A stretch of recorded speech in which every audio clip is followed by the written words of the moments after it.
Nosso tema hoje é os votos feitos ao Senhor. Se os irmãos abrirem a Bíblia lá em Jeremias, capítulo 35, versículos 1 a 7, verão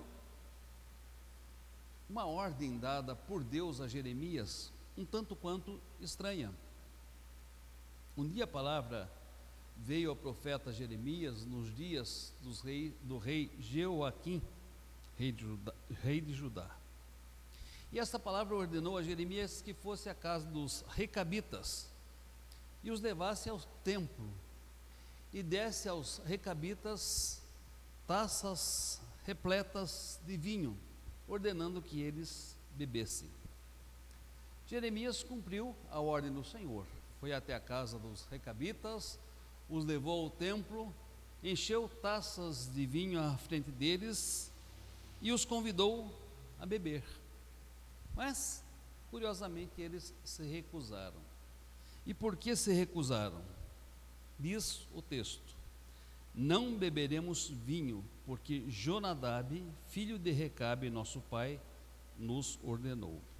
Nunca jamais bebereis vinho, nem vós, nem os vossos filhos, nem edificareis casa, não fareis sementeiras, não plantareis, nem possuireis vinha alguma, mas habitareis em tendas todos os vossos dias, para que vivais muitos dias na terra da qual estáis peregrinando.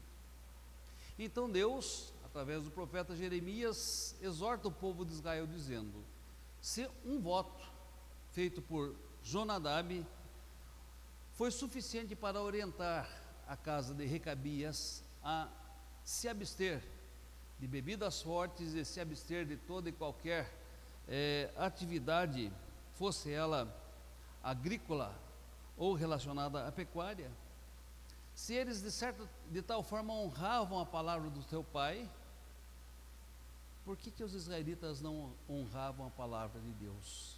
Porque os israelitas não honravam a palavra do Senhor que está nos céus.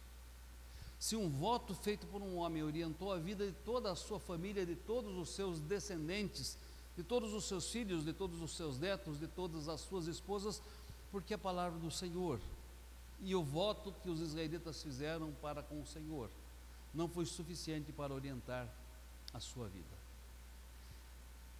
Tomando este texto como uma referência, nós vamos conversar um pouco sobre os votos feitos ao Senhor. E o nosso primeiro ponto é este: votos. O que eram votos? Votos eram compromissos assumidos pelos filhos de Deus, nos quais eles se comprometiam a algumas obrigações e a alguns deveres, e nos quais eles assumiam responsabilidades. É muito comum nós encontrarmos referências a votos no Antigo Testamento.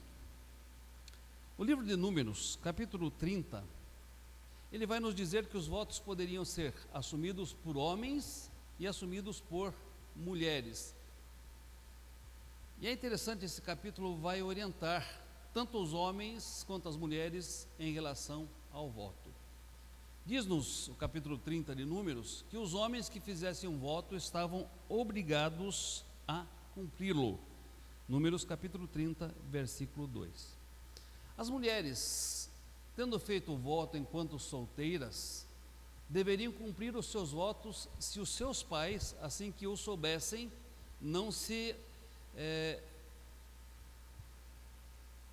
anuíssem ao voto, não fossem contrários aos votos feitos pelas suas filhas.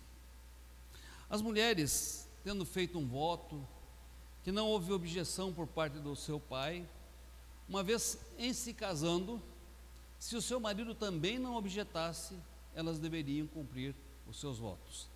Caso o pai fizesse objeção ao voto de uma filha, caso o marido fizesse objeção ao voto da esposa, assim que o soubesse, elas estavam desobrigadas diante do Senhor em cumprir os seus votos. Mas deveriam cumpri-los se os pais, em se sabendo, não levantassem objeção, e se o esposo, em se sabendo, não levantassem objeção também. E nós encontramos lá no livro de Gênesis a menção de votos feitos ao Senhor. Houve um personagem que fez um voto a Deus quando fugia da casa do seu pai. Quem foi esse personagem?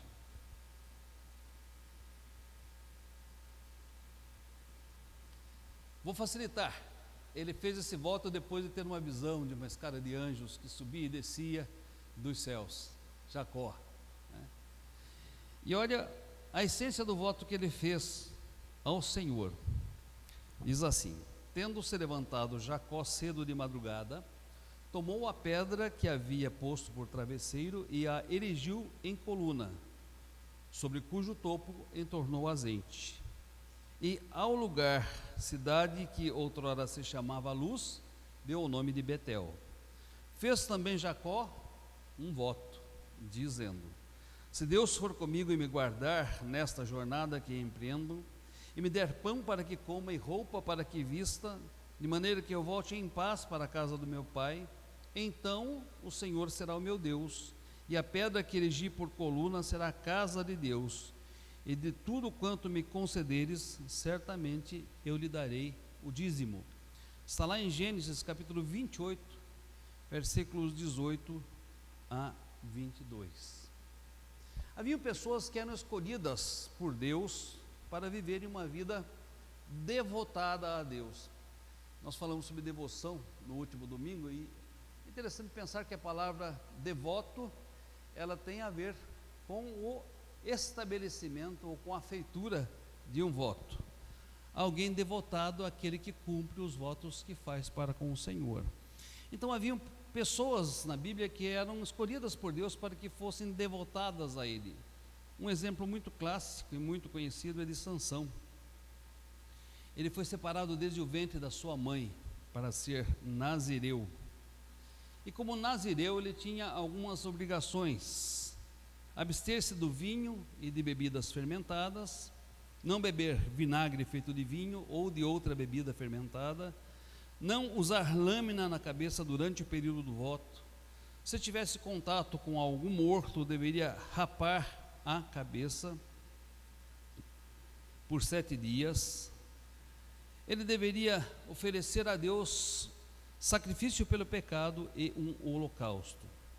Existiam outros votos que os israelitas faziam, como por exemplo oferecer um animal em sacrifício, oferecer uma cesta de pães feitas sem fermento, oferecer ofertas de cereais e ofertas de vinho. Portanto, é muito comum nós encontrarmos no Antigo Testamento a questão do voto, desde o livro de Gênesis e por todo o Pentateuco, e também no período dos profetas.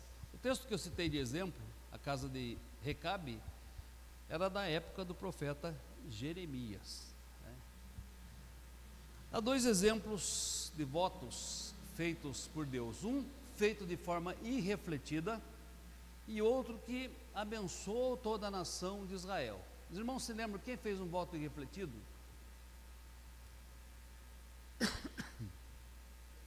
Jefté. Que voto que fez Jefté? Ele saiu para a batalha contra os amonitas e disse que se Deus lhe permitisse ser vitorioso, assim que ele voltasse para a sua casa, quem lhe saísse um encontro, ele ofereceria como sacrifício ao Senhor e como holocausto ao Senhor. E quem saiu ao seu encontro?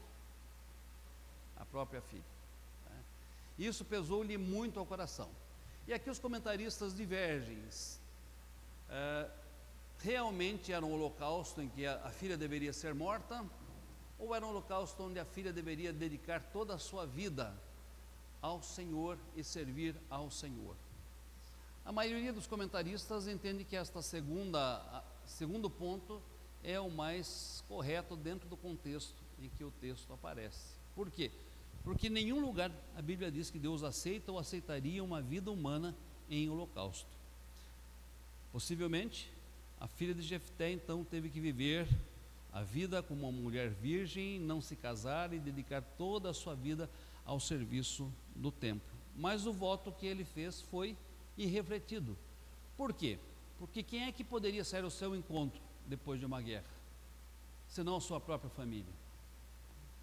Mas há um voto feito por uma mulher que estava em grande aflição por não ser mãe. Quem é essa mulher?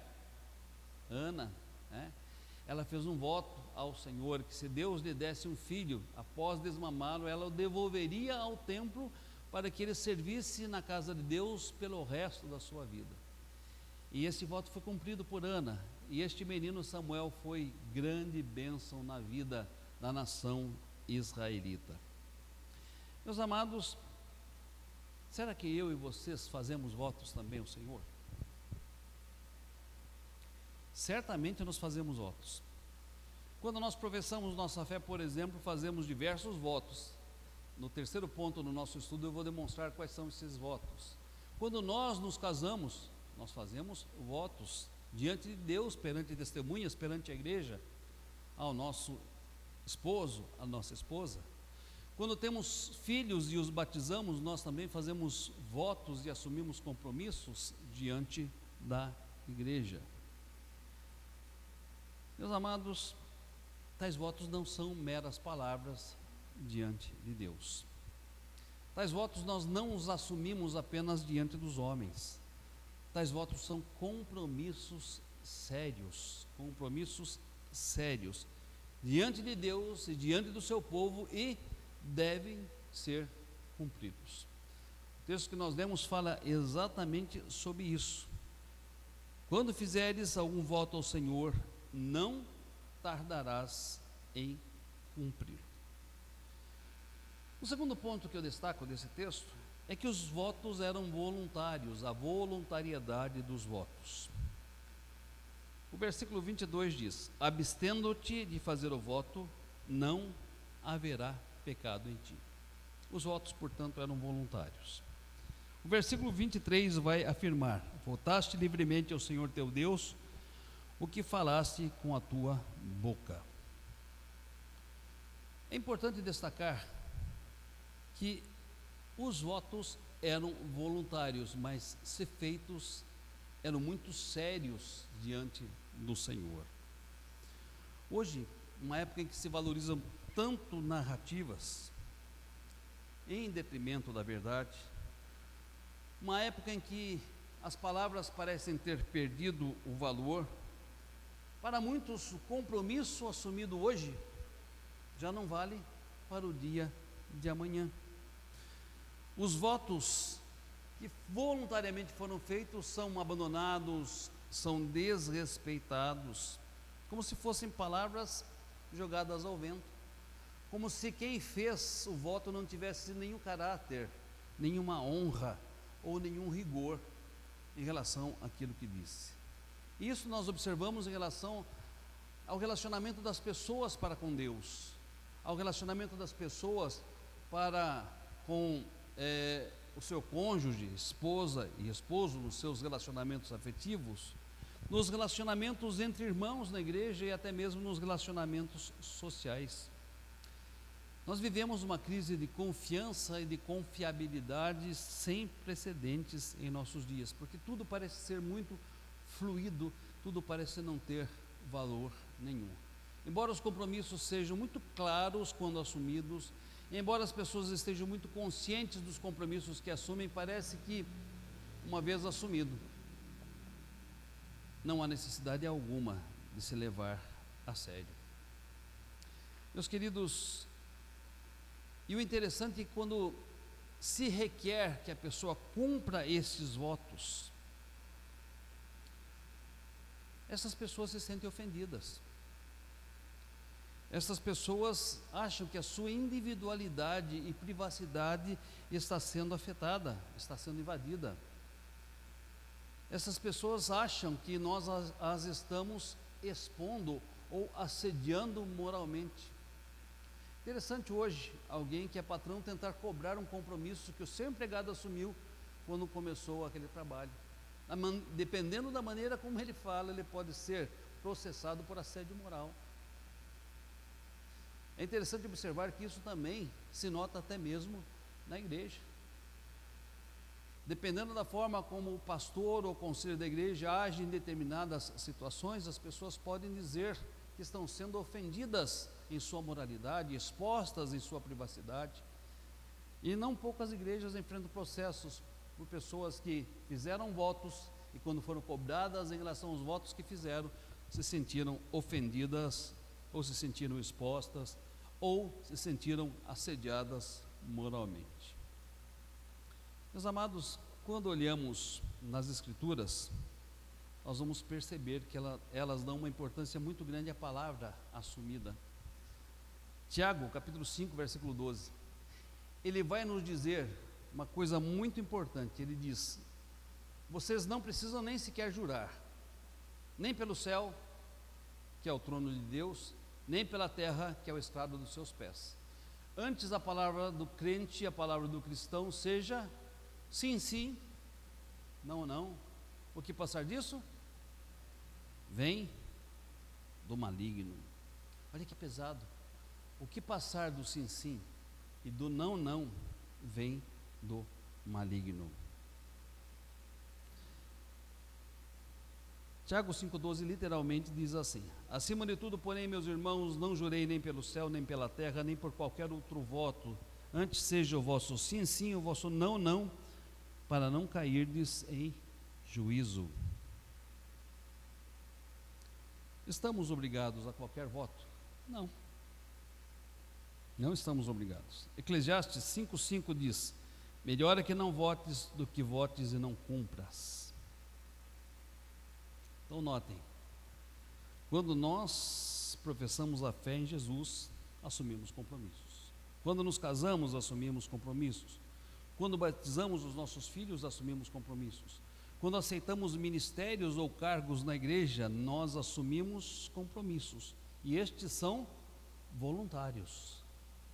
Nós assumimos porque nos sentimos chamados por Deus, vocacionados por Deus, mas voluntariamente, sem nenhuma coerção, nós assumimos. Aliás, ninguém pode ser coagido a assumir um cargo, uma função, um ministério, se não se sente chamado ou qualificado para isso.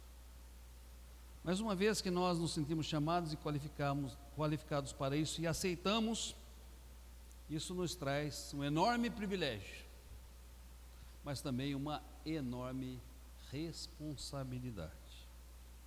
Ninguém é obrigado ao compromisso, mas tendo-se comprometido diante de Deus, é tolo aquele que não honra os seus compromissos e acha que em se não honrando não vai ter nenhuma consequência. Como dizem alguns alunos, não vai dar em nada. Uma hora ou outra vai dar em alguma coisa, podem ter certeza disso. Terceiro ponto que eu destaco nesse estudo bíblico: a obrigatoriedade de cumprir os votos. Esse ponto complementa o primeiro. O texto afirma: quando fizeres algum voto ao Senhor teu Deus, não tardarás em cumpri-lo, porque o Senhor teu Deus certamente o requererá de ti. O que proferir nos teus lábios, isso guardarás e o farás, porque votaste livremente ao Senhor teu Deus o que falaste com a tua boca. Deuteronômio 23, 21 a 23, o texto que nós lemos. Em Eclesiastes, há um outro texto muito semelhante. Eclesiastes capítulo 5, versículo 4 a 7, versículos 4 a 7. O texto diz: quando a Deus fizeres algum voto, não tardes em cumpri-lo, porque não se agrada de tolos. Cumpre o voto que fazes. Melhor é que não votes do que votando não cumpras. Não consintas que a tua boca te faça culpado, nem digas diante do mensageiro de Deus que foi inadvertência. Por que razão se daria Deus por causa da tua palavra a ponto de destruir as obras de suas mãos? Eu fui pesquisar o que é inadvertência. Às vezes a gente vê a palavra, fala a palavra, mas não compreende plenamente o significado da palavra. Então, o que é fazer algo inadvertidamente? É fazer algo sem a devida atenção, é fazer algo sem ter o devido cuidado, é fazer algo distraidamente, é fazer algo negligentemente. O texto de Eclesiastes vai dizer: se você fez um voto, não venha dizer que você fez distraidamente, não venha a dizer que você fez sem ter o devido cuidado, não venha dizer que você não estava dando atenção, não venha dizer que você foi negligente. Tiago nos diz: não pode a nossa palavra ir além do sim, sim e do não, não. Em relação a votos assumidos, não existe quem sabe, talvez, se, né? Não existe nem sequer o se. Votos são votos que nós assumimos na presença do Senhor. Por isso a Bíblia nos convida a ser criteriosos em relação a tudo que nós proferimos. Lembram-se de Pedro? Senhor, se todos te abandonarem, eu não te abandonarei. Eu te seguirei, mesmo que seja necessário ir à morte contigo, eu estarei contigo. Palavras, né, decisivas, né, palavras comprometedoras, mas que não foram colocadas em prática. Ele viu-se negando ao Senhor 3 vezes antes do cantar do galo, e experimentou profundo arrependimento, um amargo choro na presença do Senhor. Quais os votos que nós assumimos quando a gente professa a fé? São 5 votos resumidos pela nossa Constituição. Primeiro, viver de acordo com a doutrina e prática das Sagradas Escrituras. Segundo, honrar e propagar o Evangelho pela vida e pela palavra. Terceiro, sustentar a igreja e suas instituições moral e financeiramente. Quarto, obedecer às autoridades da igreja enquanto estas permanecerem fiéis às Sagradas Escrituras. Quinto, participar das reuniões e trabalhos da igreja, inclusive em assembleias. A questão que se impõe é: nós que já professamos a nossa fé, temos cumprido estes votos? Temos nos empenhado com todas as nossas forças para honrar a palavra que nós proferimos? E quando nós batizamos os filhos? Hoje eu estava na escola e vi, né, as colegas, professoras falando dos seus filhos pequenos, e eu brinquei com a Michele: já não tem esse problema, né? É bom ter filhos crescidos já, né? A gente não tem certas preocupações com eles, como acordá-los cedo para que eles vão à escola, cobrar tarefas, a fim de que eles se engajem no seu processo de ensino e aprendizagem, embora os tenhamos no coração e em nossas orações para sempre. Eu oro todos os dias pelos meus filhos. Eu acredito que os pais que aqui estão oram todos os dias, né? As mães que aqui estão oram todos os dias pelos seus filhos. Eles estarão em nossas preces e súplicas até o final da nossa vida, né? Uma das cenas que mais trouxe alegria ao meu coração e que realmente me emociona é a do meu pai, no final da sua vida, segurando em minha mão e na mão da minha irmã, intercedendo por nós. Ele tinha motivos para pedir por si mesmo, porque estava vivendo dias muito aflitivos, passando noites sem dormir. Mas, por 2 ocasiões, ele segurou nas minhas mãos e nas mãos da Ivone, minha irmã, e intercedeu por nós. Jamais vou esquecer dessa intercessão, jamais. 93 anos, próximo do final da sua vida, ele intercede por nós e nos abençoa. Assim somos nós em relação aos nossos filhos. E deve ser assim, meus irmãos, porque os filhos são heranças do Senhor. Agora notem quantos compromissos nós assumimos com eles. Eu fui lá no manual de culto e elenquei quais são os compromissos que nós assumimos quando batizamos os nossos filhos. Primeiro, educar na crença do Pai, do Filho e do Espírito Santo e na religião ensinada no Antigo e Novo Testamento. Então esse é o primeiro compromisso. Segundo compromisso, encaminhá-las nas santas veredas da cruz, sendo-lhes exemplo de piedade. Terceiro, envidar todos os esforços para livrá-las das más companhias e do mau exemplo, ou dos maus exemplos. Quarto, ensinar-lhes a ler a Bíblia e trazê-las regularmente à igreja. Quinto voto, ensiná-las a adorar ao Senhor com reverência e a estimar os demais membros da igreja. Sexto, orar com elas e orar por elas. Sétimo, instruí-las para que venham por si só a ler as Sagradas Escrituras, e 8º, criá-las na disciplina e na correção do Senhor. Estes são alguns dos votos que nós fazemos, por exemplo, quando professamos a nossa fé, quando nós batizamos os nossos filhos. E o salmista faz uma pergunta que deve ser a nossa pergunta, depois de termos estudado sobre os votos: que darei ao Senhor por todos os seus benefícios para comigo? Salmo 116. Qual é a resposta que o salmista dá depois dele ter feito essa pergunta a si mesmo? Que darei ao Senhor por todos os seus benefícios para comigo? Resposta: versículos 13 e 14. Tomarei o cálice da salvação, invocarei o nome do Senhor e cumprirei os meus votos ao Senhor na presença de todo o seu povo. Meus amados, é responsabilidade assumir votos, mas é privilégio assumir votos. É responsabilidade nos comprometermos com Deus, mas é privilégio o compromisso com Deus. Sobretudo porque Deus se comprometeu em abençoar o seu povo, o povo da aliança, em cuidar do seu povo, o povo da aliança, em estar com o seu povo, o povo da aliança, em salvar o seu povo, o povo da aliança, em habitar no seu povo, o povo da aliança, em santificar o seu povo, o povo da aliança, e em conduzir esse povo da aliança por toda a vida, até os portais da eternidade.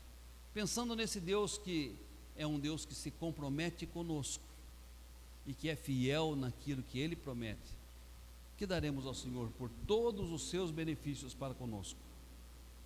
Cumpriremos os nossos votos na presença do Senhor.